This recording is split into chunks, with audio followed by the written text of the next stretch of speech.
right, folks, welcome to the Otherppl Show, a weekly podcast featuring in-depth conversations with today's leading writers.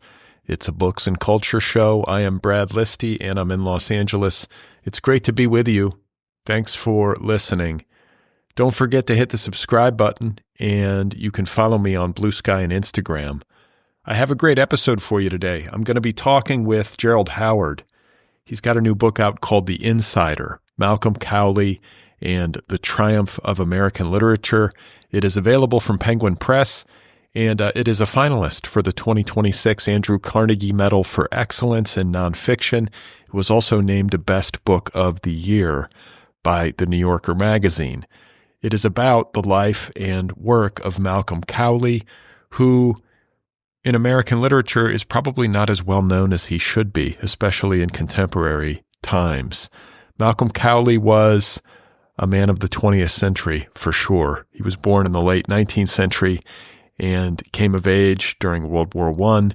He was part of the Lost Generation, living in Paris in the 1920s. He knew everybody, and he is, as prototypical a man of letters as one might imagine. He went to Harvard.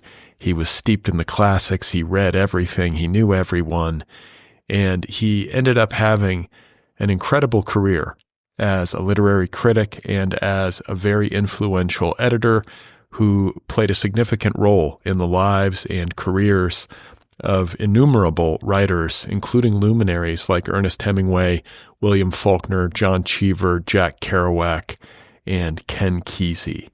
And the argument that Gerald Howard is making in The Insider and the kind of macro story of this book is how Malcolm Cowley's life and work helped to create American literature as we think of it today, helped to build it into an entity in its own right and a tradition in its own right.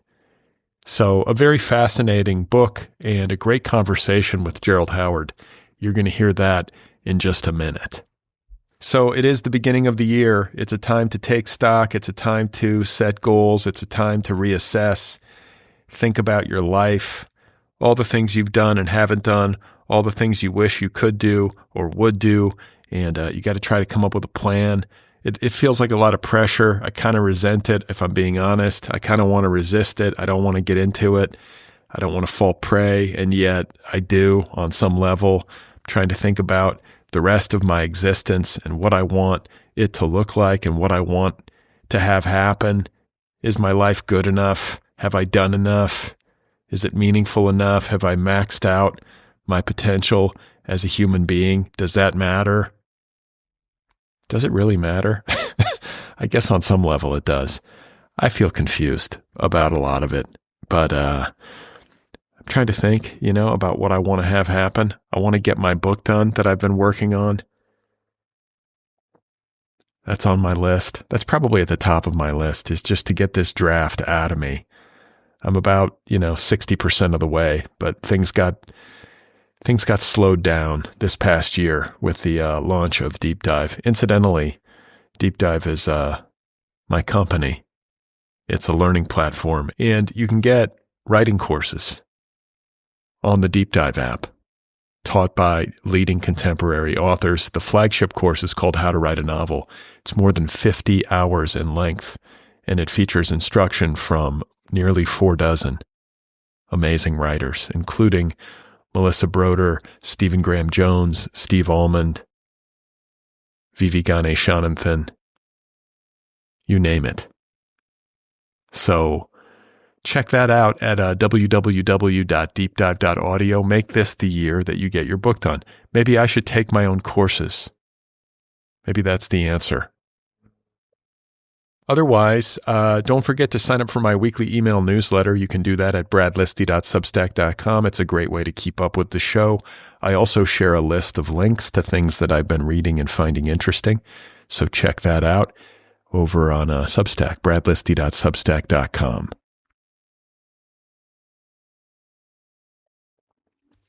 All right, so my guest once again is Gerald Howard. His new book is called The Insider, Malcolm Cowley and the Triumph of American Literature. It is available from Penguin Press. Gerald Howard retired in 2021 as executive editor and vice president of Doubleday Books. He received the 2009 Maxwell Perkins Award for Distinguished Achievement in the field of fiction. And over the course of his career, he worked with a bunch of leading authors, including Paul Auster, DeLillo, David Foster Wallace, and Hanya Yanagihara, just to name a few. His essays and reviews have appeared in Bookforum, the New York Times Book Review, the London Review of Books, N+1, and other publications. And I am very pleased to have had the chance to speak with Gerry Howard about his life, his work, and in particular, this new book of his about the life and work of Malcolm Cowley. So let's get to the conversation. Here I am with Gerald Howard, and his new book, one more time, is called The Insider, Malcolm Cowley and the Triumph of American Literature. Well, try not to get too excited, but he was a literary critic and an editor in the 20th century. He was born in 1898 in Pittsburgh, but kind of grew up in the country.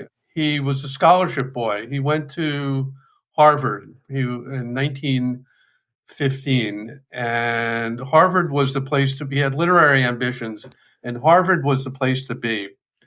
At that time, Eliot Stevens, the list of people who either had just graduated from there or who were there at the time, like John Dos Passos and E. Cummings, was really, really stunning. So that was the place to realize your literary ambitions. He went out for The Advocate, the literary magazine, and eventually became the editor-in-chief of The Advocate later in his career.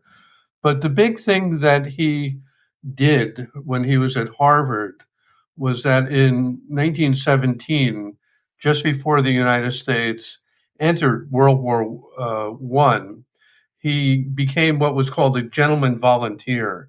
He volunteered to go over to France for 6 months and work as an ambulance driver, although he ended up driving a munitions truck. So he was both in and not in World War I. He got all the way up to the front. He was delivering munitions. He was under the command of French officers, but he wasn't fighting the war. And that was really one of the big boxes of the so-called lost generation that he ticked off. So many members of the lost generation, most conspicuously Ernest Hemingway and Dos Passos and E. Cummings, and a lot of other people were in the ambulance corps. And it gave them an attitude of both being in and away from the action. And of course, and they had seen World War I, and when the war ended and the diplomats absolutely botched the peace with the Versailles Treaty, they shared a very special bitterness about that. Anyway, he came back to New York. He became a scuffling freelancer, pretty much making just above starvation wages as a book reviewer. But then he got a scholarship to go to France in, I think it was 1923, to study French literature. And that got him to Paris right when things were cooking. So he was there at one of the places and times of a truly legendary period for American and for world literature. He was a participant observer in that, and he met all of the greats who were there at that time. Maybe I'll speed up a bit at this point. He came back. He made his bones in the New York literary world as a reviewer, as a critic. But in 1930, he got his most important job, which was he became the literary editor of the New Republic. And it's hard for people to really credit now, but at that time, the way you really made your bones in the quality lit scene was by book reviewing. And so he was the person who was giving the plum book reviewing assignments to all of the most important people in American literature at that time. So it was a real power seat, and he made the most of it. But the other thing that happened, and it didn't just happen to him, it happened to really almost a vast majority of American literary figures, was that he and they all went very hard left as a result of the Depression. The Hoover administration was useless. Nobody had any great faith that this lightweight named Franklin Roosevelt was going to do any better. And so and meanwhile, over in Russia, from a distance, it looked like they were creating a workers' paradise, or so they were telling people. So many writers of real importance either joined the Communist Party or became what were called fellow travelers, people who were very strongly under the influence of the Communist Party. And Malcolm Cowley was absolutely a very major model of a fellow traveler. And as the 30s proceeded, that became clearer and clearer. And it also became clearer and clearer that Stalin wasn't the nice guy that he was taken to be, and that there's a lot of very ugly stuff taking place in the Soviet Union. And so people began to fall away from the communist orbit, but Malcolm, if I can call him that, did not. He held on. He refused to see that the Moscow show trials were just that, show trials, travesties. And it had really bad consequences for him and for his career. Eventually, he was cashiered from his job at the New Republic for this, and sort of reduced to regular reviewer status. He was absolutely pilloried in the Hearst right-wing papers, and it was a very big stain on his career and his reputation. So we're in about 1940 now. Yeah, I mean, there's so much to unpack. You know, he had a knack, as you alluded to, of kind of being in the right place at the right time. He was sort of where the action was. Yes. When it comes to literature, you know, just getting to Harvard, getting to France, being in Paris in the 1920s, being at the New Republic, and in that seat of power when book reviews were, like, I think, a much greater currency, we could probably agree, than they are now. Oh, very much so. Being a critic was important. I mean, he was, this is such an antique term, but he was the real thing, a man of letters. And there were quite a lot of people around, men and women, who qualified as men of letters. You know, you make note of this in your book, too, about how many important literary figures were born at the turn of the 20th century, right around that time. Yes. F. Scott Fitzgerald, E. Cummings, Malcolm Cowley. I mean, the list goes on. Hemingway, 1899. Yeah. So, and then followed a very similar trajectory. So many of them, as you said, either served in World War I or were ambulance drivers at some proximity to the front. Hemingway famously was wounded, yes, badly wounded on the front. But that's fascinating to me. And I think there's a corollary in the tech world. I want to say Bill Gates and Steve Jobs were born within months of each other. It's interesting to me that so many influential literary figures of the 20th century would have been born right around that time. Yeah, he was a generations man. He didn't think that writers just sprung out independently like flowers from in the field. There were forces were brought to bear to make them think the way they thought and write the way they wrote, and what they picked for a subject matter, and really the way they thought about the world. I mean, you have to see that even opening up the aperture even more. It wasn't such a great thing to be an American writer at the end of the 19th century or the beginning of the 20th, in the sense that you really didn't have the prestige, the literary prestige that accrued to European writers who were writing out of a much longer tradition. Cowley couldn't even never studied American literature at Harvard. There wasn't really a single undergraduate class in American literature when he was at Harvard. When people looked at the American 19th century, they saw these isolated geniuses like Poe and Melville and Whitman, but they did, and maybe James, but they didn't see a real national literature. So it was the people in Cowley's generation who were entering a new century, and the country was getting more and more powerful, and they were really feeling their Cheerios.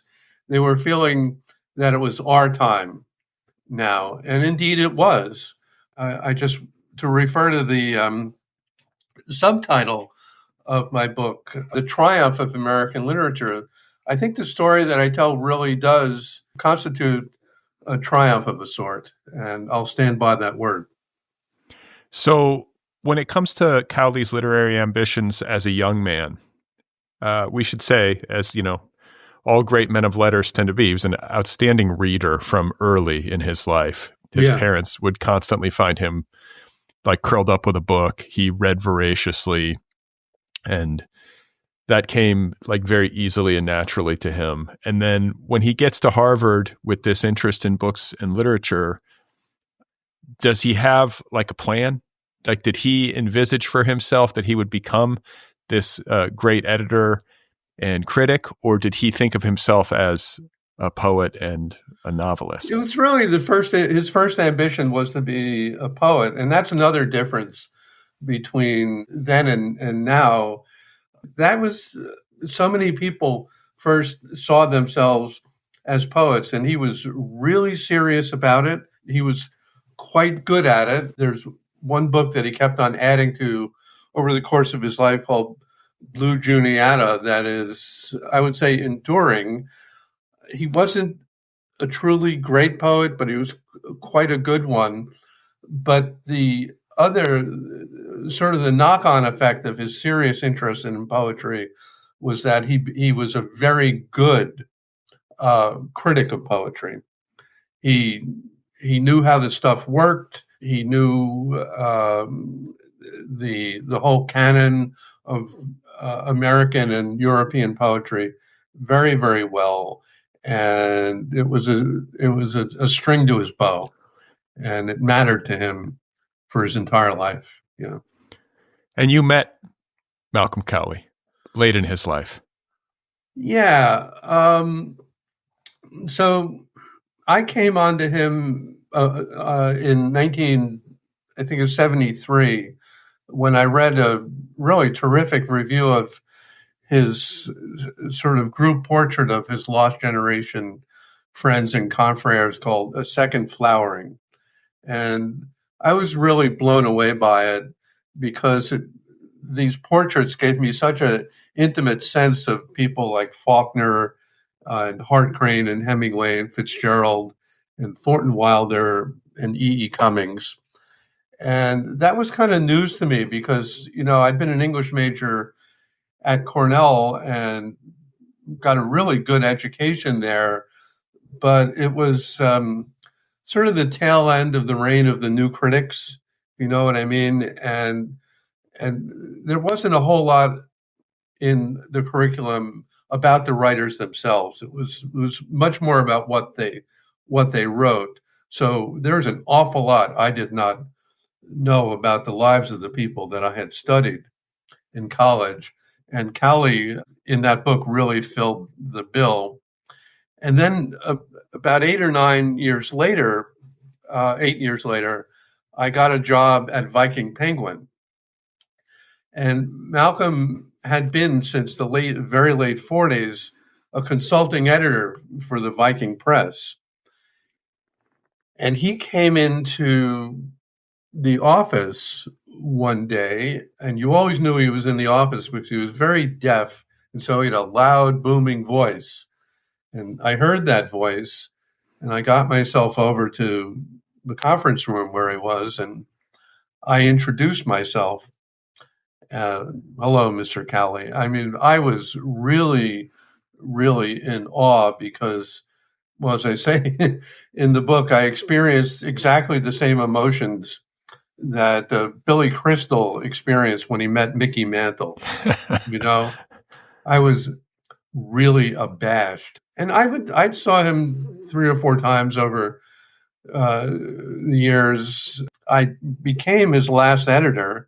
I was seeing into print a fantastic book, the Selected Correspondence of Malcolm Cowley and Kenneth Burke. They'd known each other since being boys in Pittsburgh.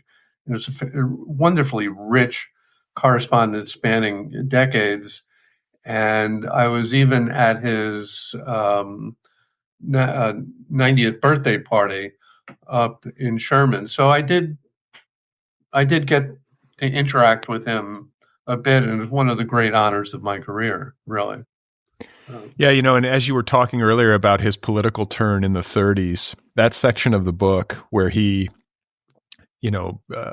gets into communism, I don't think he ever formally joined the Communist Party. No, he never had a party card, and he was always very clear about that, possibly for legal reasons, but also what he said, the reason he never joined the party was that he didn't want to finally submit himself to party discipline, which was very strict. And bad things could happen if you wandered off the reservation.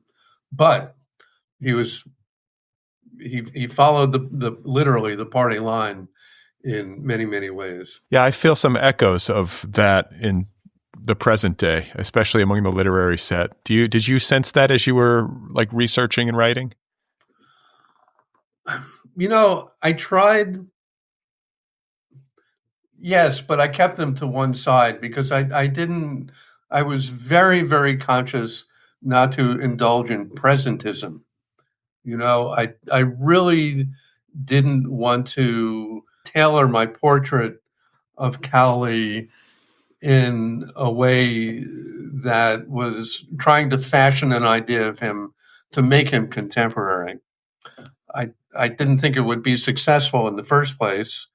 And I just wanted to concentrate on who he was in his time. So, yes, but in a general sense, I think the lesson that anybody can learn from his life in terms of literature is that politics is a really dodgy and sometimes disastrous thing for writers to be dabbling in. It can backfire in the worst way. And this book that you've written it's biographical, but I don't know if it's a strictly traditional biography. I was trying to do something that I've thought about this. I've really never seen anybody else do. I was obviously trying to give readers a sense of who Malcolm Cowley was and what he did, but I was trying to braid with that story the story of the progress of American literature in the 20th century. And I thought I could do it because he was so involved with everybody and everything that mattered in American literature in the 20th century. And that is not an overstatement. People, some reviewers have resorted to the comparison to Zelig, that Cowley is a kind of Zelig figure. And in terms of his presence in this place or that place of importance, that's true. But I would only say that in the movie Zelig is a non-entity. Cowley was an entity. He was an actor in these places and times. He made things happen, and so he was more than a Zelig. I don't know what other movie I would reference in that case, but he was an actor. He was a player. He made reputations. He discovered people. I mean, I would just make one in terms of discovery. When he was an editor at the New Republic, this is 1930, a story came over the transom from a 18-year-old guy by the name of John Cheever called Expelled, which was a lightly fictionalized account of his having been expelled from Thayer Academy. And Cowley really liked it.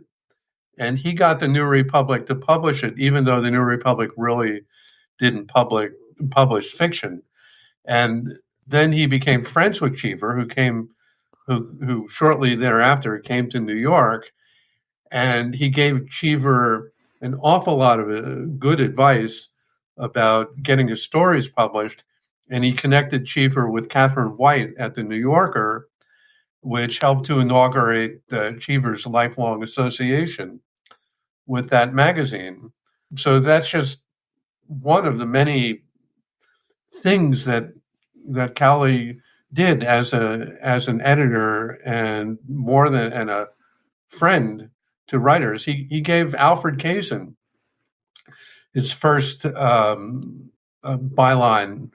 in a magazine when he was a student at CCNY. Alfred Kazin, the noted critic. Yeah, the critic and memoirist, yeah. Well, and, I think I remember reading that Cowley also nudged Cheever in the direction of short fiction and said that's your forte, which I think proved to be accurate.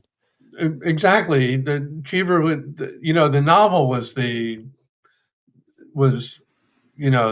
acme of literary achievement, or so it seemed at that time.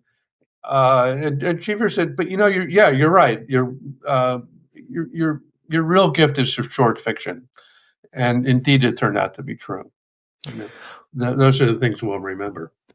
Well, there's something about Cowley that sort of scratches this itch that I have had my entire adult life, and I think so many listeners of this program, people who are interested in books, interested in writing, we often find ourselves asking, like, how does it work? How does publishing work? What's going on behind the scenes? How do these big success stories happen? How does it fit? He's your guy. I mean, this is the thing. This is like an X-ray into at least 20th century literature and how it happened. And the argument that I think you're making in this book is that he was many things, but he was an outstanding kind of literary middleman. He understood it like in a way that very few people, I think, did or do, how the levers of power in publishing work.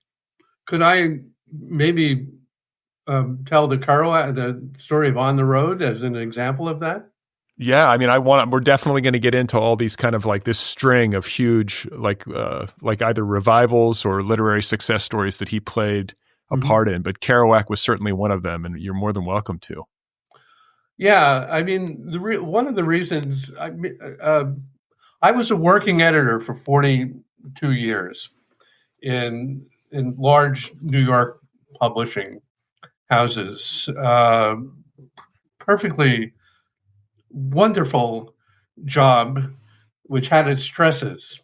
It's fun. It's wonderful fun until it isn't, And any editor worth his salt is going to, or her salt, is going to try to find out from other people how to do this thing successfully. And that's part of my admiration and interest in Cowley was because he was so damn good at it. And so the On the Road story is that, nobody wanted anything to do with On the Road when it was first going around the publishing houses, and not just because it had been written on a scroll. There was a manuscript that went around, and it came into Viking Press, where Cowley was a consulting editor, and he read the book, and he really thought that, as they say, there was a voice of a new literary generation here, very much like maybe like the Lost generation, and he thought that it had real promise. Nobody else at Viking felt that way at all. In fact, they were terrified by the book. They were terrified by it because it was rife with libel hazards. It was rife with obscenity problems, and it was just a bunch of crazy people going from one edge of the continent to the other. So over the course of years, and this took almost 5 years, Cowley engaged in a campaign to change Viking's mind about On the Road. And he did things to do this. He found the parts of it that he recommended to prestigious magazines like New World Writing and the Paris Review. And the editors at those magazines were very taken by what they were shown, and they published it. So all of a sudden, Kerouac is, if other people are publishing Jack Kerouac and parts of On the Road, it may not be so bad. He got Kerouac a grant from the very prestigious American Academy and Institute. It was $250, but all of a sudden, this prestigious place is giving Kerouac money. Maybe he's not so bad. And he worked internally at Viking and with Kerouac to edit the book so that it was a bit more standard in the way it went about things, and it took out a lot of the libel hazards. And so finally Viking said, okay, we'll publish it. And it was published in 1957. It was kind of a miracle, It's one of the so the Times had this grumpy old guy by the name of Orville Prescott, who didn't like anything, and he especially didn't like anything by young, crazy writers. And if he had been slated to review On the Road, it would have been a big raspberry, a big slam. But what do you know? He was on vacation that week. So a man named Gilbert Milstein actually had the chance to review On the Road, and he gave On the Road one of the all-time critical send-offs in American literary history, and it just was this thunderclap. And none of this really would have happened if Cowley hadn't been very, very shrewd and very, very patient and knew how to bring by degrees the cautious, older, and wiser heads at the Viking Press around to his point of view. And that's how the thing is done. That's how you do it at the highest level. Yeah, it strikes me that he had this great facility as a reader, which is essential and I think often overlooked. Like, that's a skill and a talent all on its own, I think. Like, people who are just unbelievably well read and have this incredibly deep and rich understanding of the landscape. He certainly had that. He also had some kind of social gift. He knew everybody. He had this knack for being in the right place at the right time. He was good enough with people to have really rich friendships and to know people across the spectrum in the literary world. And then he also had this great strategic mind, as you were just talking about, when it came to playing sort of the inside and the outside game and exercising patience in bringing along the higher ups at Viking, when it came to Kerouac. He had all of these different skills that I think came to bear and helped him be successful. If he had just stamped his feet and said, "Gentlemen, we must publish on the road, and if we don't, why, I might have to quit or something," it wouldn't have worked. That would have might have felt good, but it would not have worked. He read the landscape, he read the room, and he said, "Okay, this is what I have to do." So the other thing about Cowley that as an operator is that he connected himself to the institutions in American literary life that confer prestige. And prestige is a currency. It's not money. It can lead to money, but it's a currency of its own. And so when I was at the Newbery and also looking through his collection of letters and doing my research, I had access to all of his recommendations for Guggenheim fellowships. And, once you get a Guggenheim fellowship, the fact that you're a Guggenheim fellow will follow you for the rest of your life and will always be mentioned in your author bio. So I read his recommendations, or lukewarm lack of endorsements, for people applying for Guggenheim fellowship over 30, 40 years, and he had a very high batting average. If Malcolm Cowley said to the Guggenheim Foundation that this writer for this project is worthy of a Guggenheim fellowship, there's a very high chance that you could get it. Malcolm had been on the board of Yaddo, or just really associated in an intimate way with the Yaddo Writers Colony up in Saratoga for decades. It's a lot like the Guggenheim. If you've been given a Yaddo residency, that follows you around in a positive way for the rest of your life. And it's a signal that you're a serious person who should be taken seriously. And Malcolm had a very powerful sway in respect to who did or did not get invited to stay at Yaddo. He was the president of the American Academy and Institute for 5 or 6 years. He was very involved with the Academy. That's another one of the important prestige conferring institutions in American literary life. If you go through his files and you see how involved he is in the background, and actually, and I also should say that in a positive way, he wasn't a hitman. He wasn't an unkind person. He didn't take after other people and say, no. But if he was on your side, good things would happen in your career. And I think that's another part of American literary life that they read the author bios on the dust jackets, but they don't really understand what these things mean or how you get them.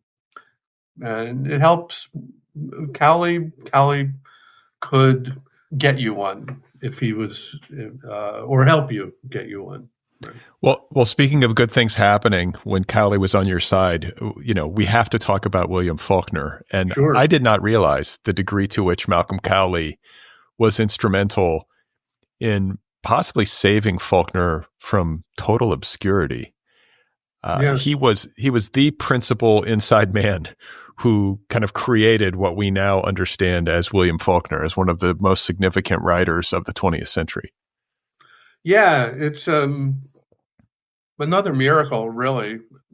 Faulkner started writing in the very late 20s. He wrote novel after novel after novel, and he was not unnoticed in the 30s and going into the 40s.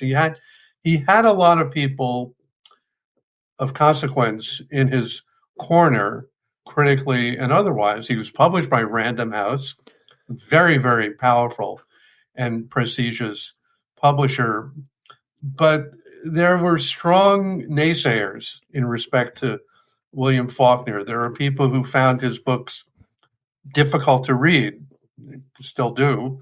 There are people who found his books lurid and unhealthy and distasteful, and there is very shocking material in Faulkner's books, and there just were people who just didn't get him. And as a result of this, his books never really sold that many copies. Faulkner had to go to Hollywood on a regular basis as a screenwriter and script doctor to keep his farm from being foreclosed on and his extended family from starving. And the net result of all this was that by the middle 40s, every one of Faulkner's books was out of print, except for Sanctuary, but it wasn't very available. So Cowley knew this, and he had some time on his hands. It's a larger story.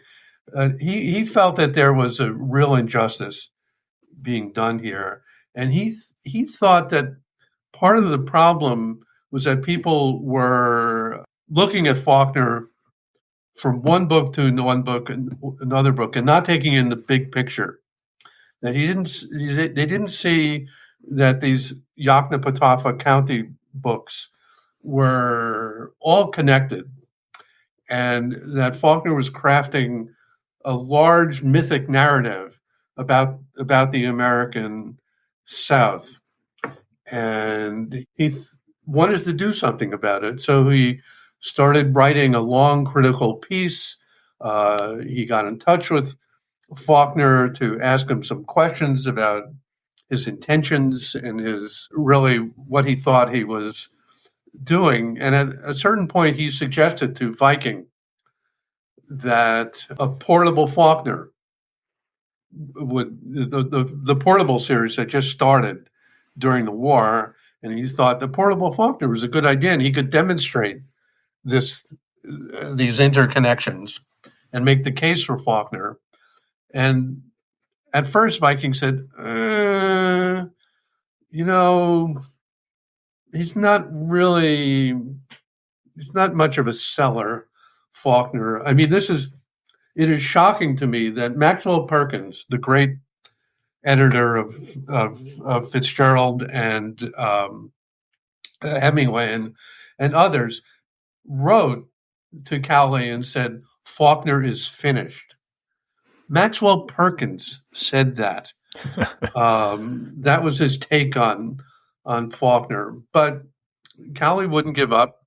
He's writing this piece. Then he starts having pieces of the essay appear in the Times Book Review and in the Kenyon Review. And all of a sudden, it seems like there's some kind of small Faulkner boom happening.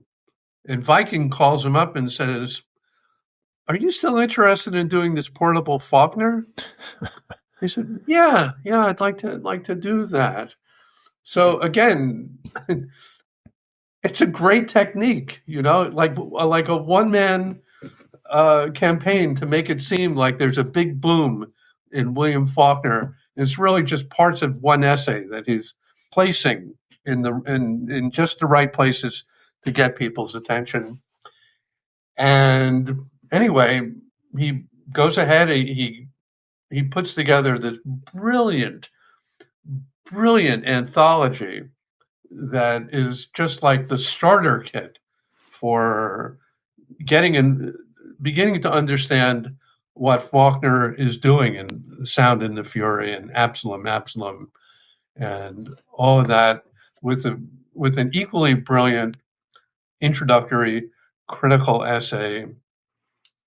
And, anthologies are not really generally things that go off like a fireworks display in terms of reviews. But in this case, it's reviewed on the front page of the Times Book Review by Carolyn Gordon. Even more spectacularly, Robert Penn Warren writes such a long appreciation of Faulkner and the necessity for coming to grips with what Faulkner had accomplished that it takes 2 issues of the New Republic to run.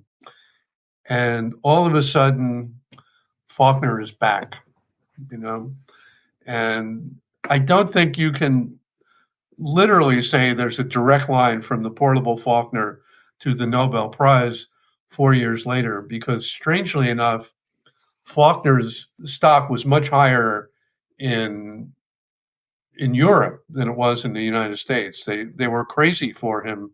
In France, Sartre and André Gide and Camus were admirers, and they're even at the Nobel Academy, they were already thinking about whether they should give this guy a Nobel, but I think it got it over the top, and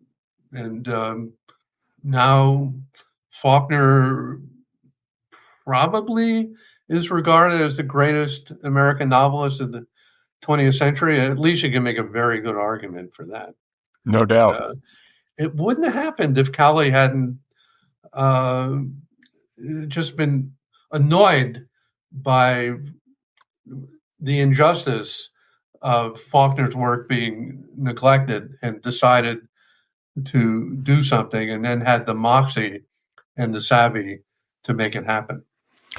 So, yeah, this is where I want to talk about taste, this issue of taste, because he had great taste. He also had the courage of his convictions, which maybe a lesser editor, might have backed away, on Kerouac, or might have backed away the first 3 times the portable Faulkner was denied, But I would love to hear you talk as somebody who, has worked with a lot of literary lights in your own right and has, very good taste of your own. Can you just talk about this issue? Like, what was it, or what is it in a great editor like Cowley that gives him such a refined sense for what is quote unquote good and what's going to hit and what is deserving of this kind of fight? It's a really good question, and I'm not sure I have an easy answer for it. You could have 10 people. I mean, if you could do an experiment, you could have 10 people, and you could have each of them read the same corpus of books, and let's see how good you are at finding the new stuff. You'd have highly variable results from that experiment. All I can say is that he had a very good education. That I think that's really, really necessary. He went to a big public high school in Pittsburgh when big public high schools were really good educational institutions. He went to Harvard, where he, again, was educated very well in the classics. And meanwhile, outside of the classroom, he was associating with other writers who were all rabid readers. And it was a period of really interesting ferment in literature, not just American literature, but it was the time when modernism was coming into its own. And he had a sense of where the goods are. He had a really good radar. He could sense where the excitement was, and he headed in that, and he would head in that direction. And then, of course, as a literary editor of the New Republic, books just came in to the office in waves, and you have to have a sense of what of all of these books that are coming in to me. You have to pick up the signal from how you do it. I don't know, but I had to do it, and all editors have to do it. The signal of where's the excitement here? Where's the thing in this undifferentiated pile of books? Which one of these books is the one that I need to pay attention to? And he just had it, And I think all good editors, literary editors, book editors, they have to have that sixth sense of what is the thing that is going to speak to me the most. And I think the only way you get it is by reading like a maniac for your entire life, because reading is the most important thing that you're doing in your life. And you just care so much about it that it's all echolocation. You're like a bat. You're sending out signals, and the signals bounce off something, and it comes back to you and say, there it is. That's the thing. I can't explain it any other way. I think there's also this issue of timing and luck, which we've kind of talked a little bit about. He had a knack for being in the right place at the right time. There was the issue of luck, for example, when it comes to that review in the New York Times for On the Road, and the fact that the grumpy regular reviewer just happened to be on vacation. That's the kind of stuff you can only see with the benefit of hindsight. But, there was a part of Cowley's life that I think preceded his work with Faulkner and his kind of resuscitation of Faulkner's career, and helping to build him into what he has become. And it was the years that he lived off of a grant from the Mellon Foundation. Okay, yeah, the Mellon Foundation. And Cowley had some good fortune along the way. It seemed like when he was on the ropes financially and otherwise, he usually found a way to land on his feet. Something would happen in his life. He would get an opportunity that would sort of save him from the brink. And this grant that he got allowed him to spend, I believe it was 5 years, to live. I mean, like I said, when he was cashiered from the New Republic in his office job, and also when he was fired from a government job in the Office of Facts and Figures he was hounded out of Washington by Whittaker Chambers and the House Un-American Activities Committee. His career was really in the toilet. He was living up in Sherman, Connecticut, in a rehabilitated tobacco barn, and a wife and a child, and quite a lot of the food that ended up on the table was food he either grew or shot, or caught. He was a very good fisherman. And he was just grinding it out and trying to find some way to get his mojo back. And almost literally out of the blue, he got a contact from the Mellon Foundation. This is Andrew Mellon's, the head of the Treasury, his son and daughter-in-law, where they picked 5 writers and they said, we're going to give you enough to live on for 5 years. And you do your work and just report into us from time to time what it is that you're doing. And this was manna from heaven. He didn't have to be on the hamster wheel of just reviewing book after book after book or writing freelance essays for this place or that place. He could stop doing that and he could start reading and thinking. And what he did is he just started reading American literature. And he had the time to read all this and to write a certain amount about it and to see how it all came together. What did the writers of the 19th century have to do with the writers of the 20th century? He made a connection between Hemingway and Poe, and Hemingway and he made connections between Faulkner and Hawthorne that really nobody had quite thought to do before. So he called it the Mellon miracle, and it really was, and it was his salvation as an actor in the literary arena.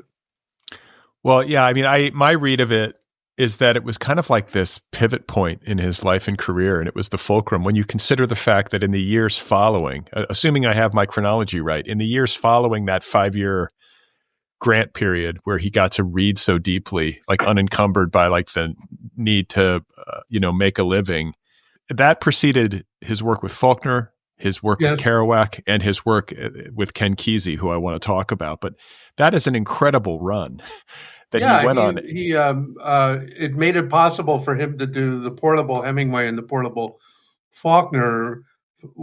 These were not really big ticket jobs. And then eventually he, got the job in 1949 with the Viking Press as a consulting editor. It brought in a certain amount of income. But the third thing that allowed him to make a living was that he became a kind of itinerant scholar gypsy. He would become a writer a critic in residence, or a literary fellow for a semester or two at very good universities, University of Michigan being one. And he would teach literature and he would teach writing at these institutions. And that brings us to Ken Kesey, if you want to go into that. Yeah, I mean, I feel like that's like, that's kind of the three. I think of Faulkner, Kerouac, and Kesey as this, like the triple crown. Yeah, it's not bad, right? Not bad. So Wallace, a lot of people would say, like, the major development in American literature in the post-war era was that writing went onto the campuses, and there were it was Wallace Stegner was the pioneer of the creative writing industry, and he, the Stanford writing program was really the most prestigious writing program in the country, although you could also make an argument that the Iowa Writers Workshop was equally prestigious. Anyway, Stanford was a place where for at least 3 years Cowley went to teach. And the Stanford writing program was a magnet for the best young American writers in the country. And so I forget what the class was, but there was one unbelievably talented cohort. It might have been class of 61, and Ken Kesey was in that class. Robert Stone was in that class. Tilly Olson was in that class, and Larry McMurtry. Wendell Berry too, I think. Say what? I think Wendell Berry was also in that Wendell class. Berry. There was a lot of talent in the room. And, Malcolm was a very good writing teacher. He didn't teach them, give them exercises like that, but the writers would come to the classroom and they would read their work and they would talk about it all together. And Malcolm, he liked writers, Not everybody really likes writers. Writers are spiky people. They come with edges. But he really liked them, and he really respected what they were trying to do. And so his classrooms were places where everybody ended up pulling for the person who was reading his or her work, and not, as in other creative writing classes, pulling them down, picking. It wasn't. There was certainly competition, but it was friendly competition of the sort that led to positive results, not negative ones. Anyway, here's this wrestler from Oregon who's got this rough but very promising manuscript about the goings on in a insane asylum, and he thinks that this book has real promise, and he writes back to the home office at Viking, and he says, you better get on this. This guy is going to be somebody. And they did, and Viking ended up publishing One Flew Over the Cuckoo's Nest, 1961, I think. So that's pretty good in terms of your effect on the wider culture. That the chapter in which I write about this, I call the counterculture Cowley. He, within 4 or 5 years, he publishes On the Road and One Flew Over the Cuckoo's Nest, and just over the horizon is the 1960s and the rise of the counterculture. I mean, he wasn't a rebel at this point. He was a guy going increasingly deaf, and he didn't cut capers or stay out late at night, but he had a profound effect on American culture, and especially youth culture, in the 1960s through the publication of those 2 books. I mean, if he had just edited one of them, he would have had a profound impact. There's a career right there. Yeah. So it's really extraordinary. And, obviously there's a lot to this book and a lot to the life and work of Malcolm Cowley that you sort of have to read the book in order to wrap your head around. But I'd love to just kind of wrap things up by talking about where things were at the end of his life, like the sum total of his efforts and the fundamental ways that he changed American literature and its conception of itself, and maybe its conception in other places. He really was instrumental in building it into an entity that it was not in evidence at the beginning of his life and career. So I would say that after Viking published Cuckoo's Nest, I think Cowley was done in looking forward. He he kept his hand in. He read the books of the 60s. He himself was not in any way connected to hippie antics or like that. Was something else. He started looking back at his generation and what they had accomplished, and especially as they all started dying. And the other work of the rest of his life was somewhat painful and delayed because he had to come to terms with his political mistakes, and they were mistakes.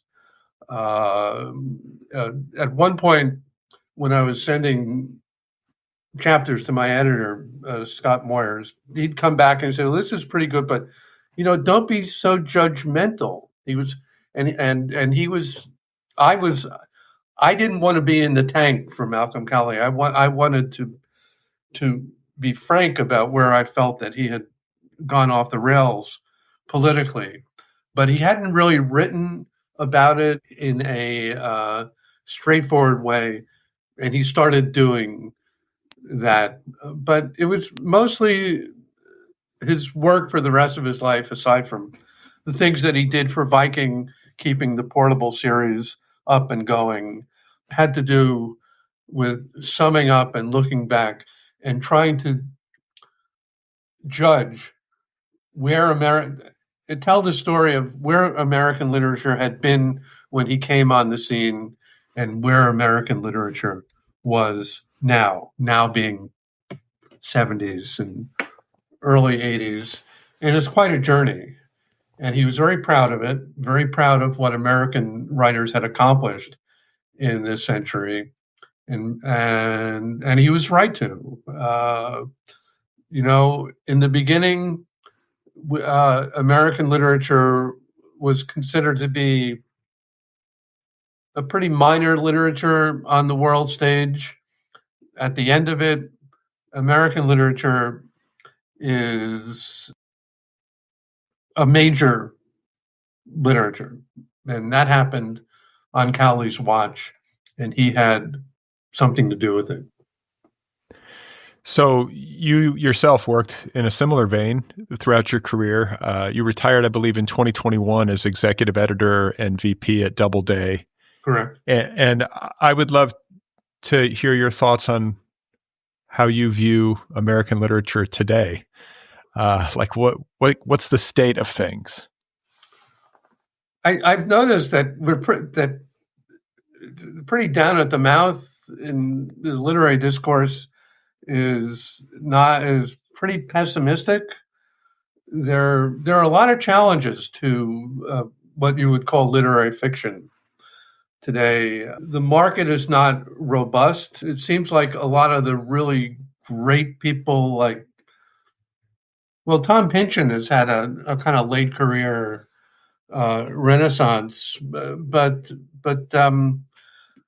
there don't seem to be the commanding figures now that Vidal and Updike and Bob Stone and people like that are around. And so seems to be a bit of a vacuum. And there are the threats of artificial intelligence taking over the whole enterprise. I think writers and editors at the moment are feeling a bit down in the mouth about things, and some of that is a reflection of market forces, and some of that is the eternal tendency of writers to be pessimists about things. When's the last time you met a really optimistic writer? They're not the jolliest people. They're great. I love writers. May I say that I see that you're connected to Sam Lipsyte, who I just think is. I published his first novel, and I just think he's a major talent and a pisser, if I can put it that way. But I think that literature is immortal. I think it goes through bad patches and good patches. It feels like we're in a kind of bad patch now, but I don't think the enterprise of trying to make sense of the life that we're leading through literary means is by any means over. You just have to hunker down and keep doing it. Well, Jerry, it's been a real pleasure to meet you and speak with you and to get to know more about like Malcolm Cowley, who was about as consequential of a figure in 20th century literature as you could probably imagine. Yeah. Well, it was such a privilege to write this book. I love doing it. It was a debt repaid, if I can put it that way. And Jesus Christ, it was hard. I'm not doing this again. You hear that, honey? I'm not doing it again. Well, thank you so much for the time. Thank you, and I'm not going to hit any buttons. All right, there we have it. That was my conversation with Gerald Howard about his new book, The Insider, Malcolm Cowley and the Triumph of American Literature. It's out there now from Penguin Press. I do not think that Jerry has a website. I couldn't find one, and I don't think he's on social media either. I want to say he told me that he's not a big tech guy, so I don't think he's online. You're just going to have to read the book. Again, it's called The Insider, Malcolm Cowley and the Triumph of American Literature. If you're interested in like how we got to where we are, if you're interested in 20th century American lit in particular and how it happened, you should read this book. It's very fascinating. So check it out. Don't forget to subscribe to this podcast. Be sure to hit that subscribe button. You can follow me on Instagram and Blue Sky. Sign up for my weekly email newsletter over at bradlisti.substack.com. And if you love this show, you can support it over at patreon.com/otherpplpod. If you want to join the Other People Book Club, get a new book delivered to your door every 30 days, you can do that. And you can get Other People apparel, t-shirts and sweatshirts over at the show's official website, otherppl.com. If you would like to get some deep dive courses, get your book done this year, go check it out over at www.deepdive.audio. And finally, if you have a moment and you would be willing to do me a quick favor, please give this show a rating wherever you listen. So Apple Podcasts, there should be an option to rate this program. You can write a little review. That helps, especially if it's a good review. So please, if you could do that, I would be obliged. All right, so coming up on Thursday, the return of Brad and Mira, this podcast's weekly pop culture assessment. I should be back with my friend and co-host Mira Gonzalez as we try to make sense of pop culture. Mira is a millennial. I am Gen X. She knows more than I do. I try to learn. And that's the show. So Brad and Mira for the culture, coming your way on Thursday. Stay tuned.